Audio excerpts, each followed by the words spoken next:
안녕하세요. 공부하는 의사 손정식입니다. 오늘은 이완기 혈압이 낮은 노인의 수축기 단독 고혈압 Isolated Systolic Hypertension 환자의 치료는 어떻게 할 것인가에 대해 말씀드리겠습니다. 증례를 보겠습니다. 80세 여성 최 씨가 고혈압으로 진료를 받으러 오셨습니다. 퇴행성 관절염 등으로 거동이 불편하셨지만 근골격계 통증 외에는 별다른 증상이 없으셨습니다. 과거력에 뇌졸중 등의 심혈관 질환이 없으셨고 다른 특이사항은 없었습니다. 한 달 전 받은 건강검진에서 혈압이 152에 75가 나왔지만 그 외에는 다른 특이 소견이 없었습니다. 내원에서 측정한 혈압은 155에 70이었습니다. 그러면 이 80세 여성 최 씨에게 어떻게 해야 될까요? 혈압약을 처방해도 될지요? 노인 고혈압에서는 정확하게 진단하고 목적에 맞게, 목적이라는 것은 심혈관 질환 1차 예방이 목적인지 심혈관 질환이 이미 발생한 분의 2차 예방이 목적인지를 따지는 것입니다. 그리고 부작용 적게 효과적으로 치료하는 것이 중요합니다. 노인 고혈압의 특징은 수축기 고혈압이 많습니다.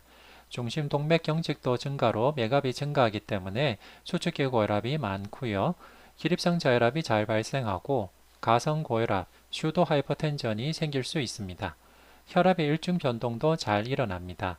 다른 위험인자와 이미 심혈관 질환 같은 다른 동반 질환을 동반한 경우가 많습니다. 약물 과다나 약물 부작용이 쉽게 나타납니다. 배기고혈압이 많고 식사 후 혈압 강화가 많습니다. 수면 중에 혈압이 잘 하강하지 않는 넌디퍼도 많습니다. 노인 고혈압은 다음과 같은 특징을 가지고 있습니다. 그럼 노인 초고령자에서 고혈압 치료의 근거 연구를 살펴보도록 하겠습니다. 하이베 스터디가 발표되기 이전 연구를 메타 분석한 연구에서는 80세 이상 초고령자에서 고혈압 치료를 하면 뇌졸중은 감소하지만 전체 사망률은 증가하는 것이 우려가 되었습니다. 그런데 하이베 스터디에서 초고령 노인의 고혈압을 약물 치료할 때 뇌졸중 감소 효과뿐만 아니라 전체 사망률 감소 효과까지 보여주었습니다. 그런데 하이벤 연구를 우리 환자에게 적용하기 위해서는 하이벤 연구 대상자를 고려할 필요가 있습니다. 하이벤 연구 대상자는 80세 이상이며 평균 87세였고 비교적 건강한 분들이셨습니다. 그것을 알 수 있는 것은 80세 이상임에도 불구하고 심혈관계 질환 과거력이 12%밖에 없었고 베이스라인 BP도 다이솔로이 BP가 90일에 달하는 등 비교적 건강한 80세 이상의 초고령자를 대상으로 한 것을 알 수가 있습니다. 그리고 목표 혈압은 150 미만으로 낮추는 것을 목표로 하였습니다. 따라서 하이벤 연구를 임상에 적용하기 위해서는 80세 이상의 비교적 건강한 초고령자를 대상으로 해야 되겠고 인다파마이드나 피린도프릴 같이 ACE 인히비터나 이뇨제 등을 우선적으로 사용하면서 목표 혈압은 150 미만으로 하되 고리성 수축기 고혈압 환자를 대상으로 한 연구가 아니라는 것을 고려를 하고 노쇠한 노인은 하이벤 연구에 포함이 되지 않았다는 것을 고려할 필요가 있겠습니다. 일본의 자토스 연구를 보겠습니다. 일본 자토스 연구는 65세에서 85세 노인 고혈압 환자를 대상으로 하였고 베이스라인 BP는 172에 89였습니다. 즉, 일본 자토스 연구의 연구 대상자들도 다이솔로이 BP가 그렇게 낮지 않았다라는 것을 알아야 됩니다.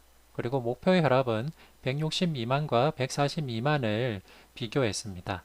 그런데 이렇게 65세에서 85세 사이의 노인 고혈압 환자를 대상으로 160 미만으로 낮추나 140 미만으로 낮추나 심혈관 질환 발생 위험이 별다른 차이가 없었다는 결론이 났습니다.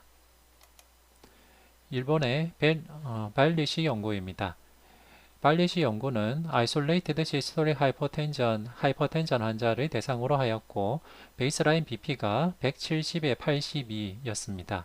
즉 벨리시 연구 대상자인 Isolated Systolic Hypertension 환자를 대상으로 목표 혈압인 150 미만과 140 미만을 비교했는데요.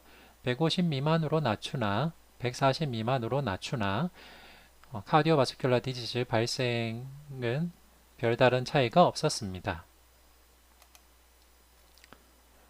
이렇게 스프린트 이전에 발표된 노인 고혈압 임상 연구들은 SBP 140 미만으로 낮추었을 때 심혈관 질환 발생 위험이 감소한다는 근거가 없는 상태였습니다. 그러던 중 스프린트 연구 결과가 발표가 되었고 이 스프린트 연구 결과는 고혈압 가이드라인에 큰 변화를 가져왔습니다. 스프린트 연구의 연구 대상자들은 심혈관계 질환 고위험군이지만 뇌졸중 당뇨가 없는 분들을 대상으로 하였습니다. 연구 대상자의 평균 나이는 68세고 베이스라인 BP는 140에 78이었고 클리니컬한 카디오바스큘러 디지즈 과거력은 17% 정도 있었습니다. 표준 치료군은 140 미만으로 낮추었고 적극 치료군은 120 미만으로 낮추었습니다. 1차 평가 변수는 심근경색 뇌졸중, 심혈관 질환에 의한 사망과 함께 급성 관상동맥 증후군 심부전을 보았습니다. 중간값 3.3년 정도의 관찰 기간 동안 관찰을 했고요. 1차 평가 변수는 적극 치료군에서 5.2% 발생하였고 표준 치료군에서 6.8% 발생하여서 적극적으로 혈압을 치료한 군이 25% 적게 발생했고 전체 사망률도 적극 치료군은 3.3%, 표준 치료군은 4.5% 발생해서 적극 치료군이 27% 적게 발생했습니다. 다만 적극적으로 혈압을 치료했을 때 급성 심부전, 저혈압, 실친, 전해질 이상 등의 부작용은 발생 증가하였습니다. 스프린트 연구를 해석할 때 유의할 사항은 혈압 측정법이 기존 연구들과 달랐습니다. AOBP라는 방법으로 사용했는데요. 뒤에 또 말씀드리겠습니다.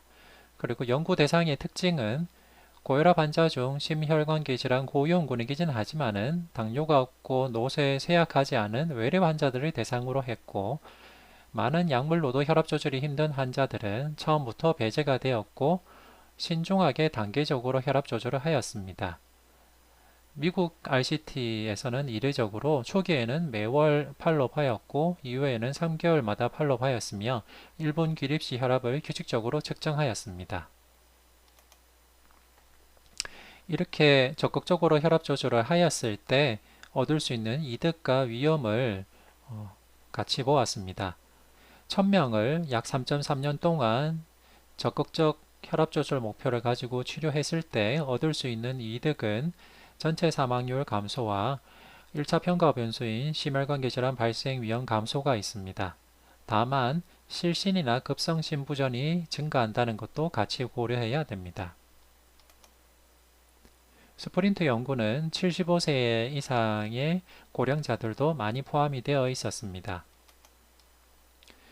75세 이상의 고령자들을 대상으로 따로 분석했을 때도 1차 평가 변수가 적극 치료군에서 34% 적게 발생하였고 전체 사망률도 적극 치료군에서 33% 적게 발생해서 적극적인 혈압 치료가 도움이 될 수 있음을 보여주었습니다. 그와 함께 노쇠에 따라서도 분석을 했는데요. 노쇠한 노인, 프레일이란 노인에서도 적극적으로 혈압 조절을 했을 때 1차 평가 변수가 연간 3.9% 발생하였고 표준 치료군에서는 연간 5.8% 발생해서 하자드 레이셔가 통계적으로 유의하진 않지만은 감소한 것을 보여주었고 전체 사망률도 감소한 것을 보여주었습니다. 그리고 노쇠의 지표 중에 하나인 게이트 스피드가 초당 0.8m 미만인 경우에도 1차 평가 변수가 통계적으로 유의하게 적게 발생하였고 전체 사망률도 통계적으로 유의하진 않지만은 적은 경향을 보여주었습니다. 다만 함께 고려할 것은 노쇠할수록 낙상과 입원이 증가하는 것을 보여주었다는 것입니다. 이처럼 프레일 안군에서는 낙상, 입원이 증가했음을 알 수가 있습니다. 그리고 적극적으로 혈압을 치료한 군에서 부작용 발생이 더 많았습니다. 즉, 급성심부전, 저혈압, 실신, 전해질 이상 등이 적극적 혈압조절군에서 더 많이 발생했습니다.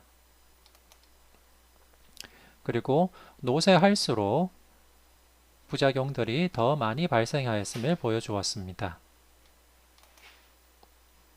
스프린트 연구를 임상 적용하기 위해서는 스프린트 연구 대상을 고려하는 것이 중요합니다.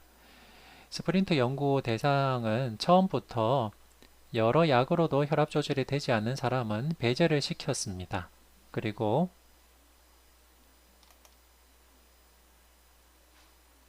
잔존 수명이 3년 이내로 예상되는 환자나 암 환자, 1분 기립 시 SBP가 110 미만인 경우는 처음부터 제외를 시켰습니다. 그리고 요양원 입원 환자나 치매 환자도 배제를 시켰습니다. 따라서 이런 배제 기준과 인클루전 크라이테리아를 미국 환자에게 적용했을 때 스프린트 연구 결과 일반화의 한계가 나타난 것을 보여준 논문이 있었습니다. 치료를 받는 미국 고혈압 환자의 6명 중 1명만이 스프린트 연구 대상 기준에 부합한다는 연구가 있었습니다. 그리고 혈압 측정법이 상당히 중요합니다.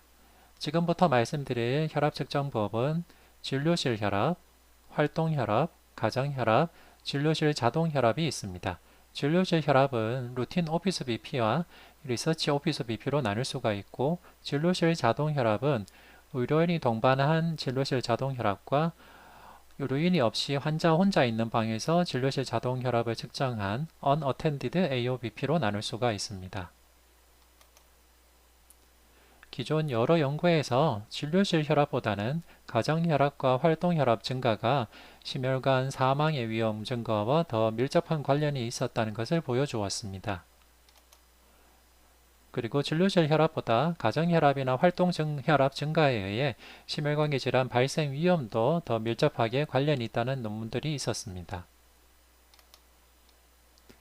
가정 혈압도 중요한데요. 일본인을 대상으로 한 연구에서 가정 혈압 측정으로 진단된 가명 고혈압이 일반 진료실에서 측정된 고혈압 환자만큼 뇌졸중 위험이 높다라는 것을 보여준 연구가 있었습니다. 그와 함께 가정혈압은 진료실 혈압이나 24시간 활동 혈압보다 더 진료할 수 있고 자심실 질량과 더 강한 상관관계가 있었다라는 것을 보여준 연구도 있어서 최근에는 진료실 혈압보다 진료실 밖 혈압인 가정혈압이나 활동혈압의 중요성이 더 커지고 있습니다.